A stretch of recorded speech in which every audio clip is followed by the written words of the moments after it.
Amados irmãos, diletos radioouvintes da 93.3, a Rádio da Imaculada, a voz da nossa diocese, queridos internautas, povo de Deus aqui presente, sacerdotes, religiosos e consagrados. A Diocese de Formosa se alegra com a ordenação diaconal de dois seminaristas, o Hélio e Renato, aprovados pelos escrutínios realizados pelo nosso amado Conselho do Seminário Maior Arquidiocesano de Brasília, onde estudam. Gratidão aos vossos pais, queridos ordinandos, por doá-los à igreja, e também aos formadores por ajudá-los no crescimento integral, juntamente também com os párocos respectivos de cada um de vocês, onde realizam também suas pastorais. Momentos indispensáveis para o amadurecimento, para a futura vida presbiteral fecunda. Como já disse, estamos no terceiro ano vocacional nacional, promovido pela nossa Conferência Episcopal, com a finalidade de promover santas vocações em todo o território nacional. O testemunho dos nossos ordinandos se insere nesse contexto do louvor a Deus pelas vocações que Ele tem enviado à nossa diocese. Que a vossa vida, caros ordinandos, seja uma eloquente mensagem sobremaneira aos jovens, atestando pela vossa alegria por abraçar a sequela Christi para toda a vida.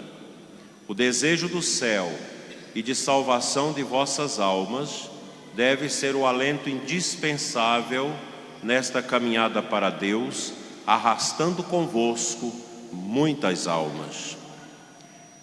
Na primeira leitura dessa celebração, podemos entender que Números é o livro dos levitas, assim como Levítico é o livro dos sacerdotes. Dá-se especial importância ao culto divino. A tribo de Levi é separada para o serviço do Senhor, o serviço do santuário. Isto revela o interesse de Deus pelos homens e a importância que devemos dar ao culto que lhe prestamos. São Paulo, na sua carta a Timóteo, elenca as virtudes indispensáveis da vida dos diáconos. Os diáconos devem ser pessoas de respeito, homens de palavra, não inclinados à bebida, nem a lucro vergonhoso. Possuam o mistério da fé junto com uma consciência limpa. Antes de receber o encargo, sejam examinados. Se forem considerados dignos, poderão exercer o ministério. Acrescento alguns acenos dos ensinamentos da Santa Igreja a esse respeito. É preciso que vocês, diáconos, visitem os pobres e levem ao conhecimento do bispo aqueles que estão necessitados. Didascalia Apostolorum do século III. No grau inferior da hierarquia estão os diáconos, que recebem a imposição das mãos, não para o sacerdócio, sim para o ministério. Lumen Gentium 29. O diácono, colaborador do bispo e do presbítero, recebe uma graça sacramental própria. O carisma do diácono, sinal sacramental de Cristo, servo, tem uma grande eficácia para a realização missionária com visitas à libertação integral do homem. Documento de Puebla. O demônio, lembra-nos São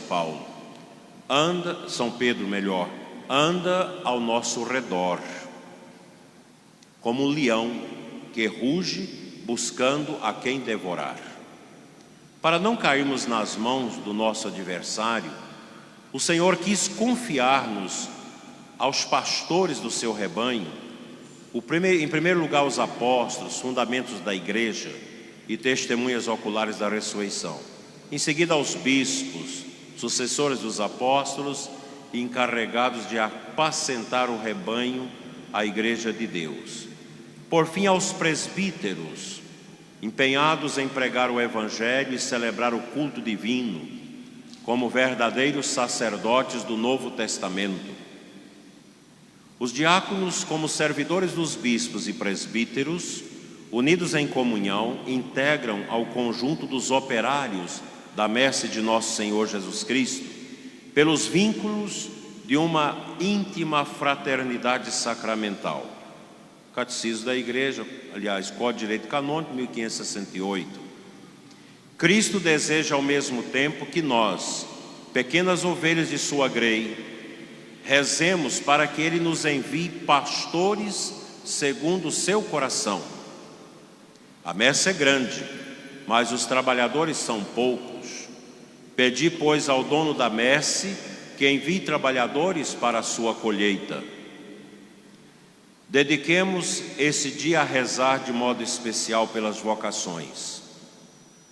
Conto com as orações de todos, pela minha santificação como bispo de vocês, fazendo-me humilde servidor daqueles que estão sob os meus cuidados, contando para isso com o auxílio inexorável e imediato dos presbíteros e diáconos.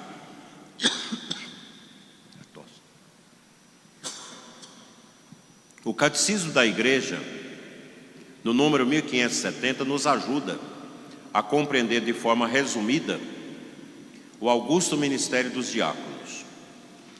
Cabe aos diáconos, diz, entre outros serviços, assistir o bispo e os padres na celebração dos divinos mistérios, sobretudo a Eucaristia, distribuir a comunhão, assistir ao matrimônio e abençoá-lo, proclamar o Evangelho e pregar, presidir os funerais e consagrar-se aos diversos serviços de caridade. Na ordenação dos diáconos, a matéria é a imposição das mãos do bispo, feita em silêncio sobre cada um dos ordinandos antes da oração consacratória. A imposição das mãos e a oração de ordenação são o elemento essencial de qualquer ordenação. Nele, a própria oração de bênção e de invocação determina a significação da imposição das mãos, dado que estes ritos constituem o centro da ordenação e devem ser inculcados pela formação catequética e realçados pela própria celebração. Durante a imposição das mãos, os fiéis suplicam em silêncio e participam na oração, escutando-a, confirmando-a e concluindo-a pela aclamação final. Tem grande importância dentro da celebração da ordenação os ritos preparatórios, isto é, a apresentação do eleito, como já temos feito, ou a eleição dos candidatos, a homilia, a promessa dos eleitos e a súplica litânica, a ladainha, que daqui a pouco vamos rezar. E principalmente os ritos explicativos, diversos para cada ordem, através dos quais se indicam as funções entregues pela imposição das mãos e a invocação do Espírito Santo. A ordenação deve ser celebrada sempre dentro da missa, na qual os fiéis, sobretudo no domingo, participam ativamente do mesmo altar a que preside o bispo, rodeado do seu presbitério e dos ministros. Deste modo se une principalmente a manifestação da Igreja e a colação das sagradas ordens com o sacrifício eucarístico, fonte e vértice de toda a vida cristã. O nexo estreito que existe entre a própria ordenação e a celebração da Santa Missa manifesta-se com profundidade, não só através do ordenamento do rito e da introdução de fórmulas próprias na oração eucarística e na bênção final, mas também, segundo as circunstâncias, pela escolha de leituras e utilização específica da missa ritual para as ordens sacras, nos ensina o ritual de ordenação. Irmãos caríssimos, no momento em que estes nossos irmãos, que são familiares e amigos vossos, vão entrar na ordem dos diáconos, ponderai com atenção o grau do ministério a que eles são elevados. Os diáconos, reafirmamos, fortalecidos com os dons do Espírito Santo, têm por missão ajudar o bispo e o seu presbitério no serviço da palavra, do altar e da caridade, mostrando-se como servos de todos. Ministro do altar, proclamam o Evangelho, prepara o sacrifício e distribui aos fiéis o corpo e o sangue do Senhor. Segundo o mandato do bispo, pertence-lhes exortar e formar na doutrina sagrada os não crentes e os crentes, presidir às orações, celebrar o batismo das crianças, assistir ao matrimônio e abençoá-lo, levar o viático aos moribundos e presidir aos ritos das exéquias. Os consagrados pela imposição das mãos, gesto que vem desde os apóstolos, e vinculados mais estreitamente ao altar, exercerão o ministério da caridade em nome do bispo ou do pároco. Com a ajuda de Deus, devem tudo comportar-se de tal modo que sempre neles se reconheçam verdadeiros discípulos de Cristo, que não veio para ser servido, mas para servir-vos. Vós, filhos caríssimos, que ides entrar na ordem dos diáconos, vede o exemplo que o Senhor vos deixou, para que, como Ele procedeu, assim procedais vós também. Na vossa condição de diácono, ou seja, de ministro de Jesus Cristo, que no meio de seus discípulos se apresentou como servo, procurai de todo o coração fazer com amor a vontade de Deus e servindo ao Senhor. Servi também aos homens com alegria. E como sabeis que ninguém pode servir a dois senhores, considerai toda a impureza e o apego ao dinheiro como servidão à idolatria.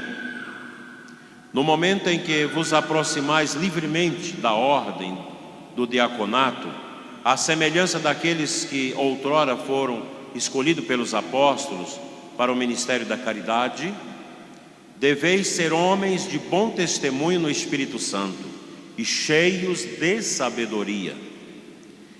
Exercereis o ministério constituídos em celibato.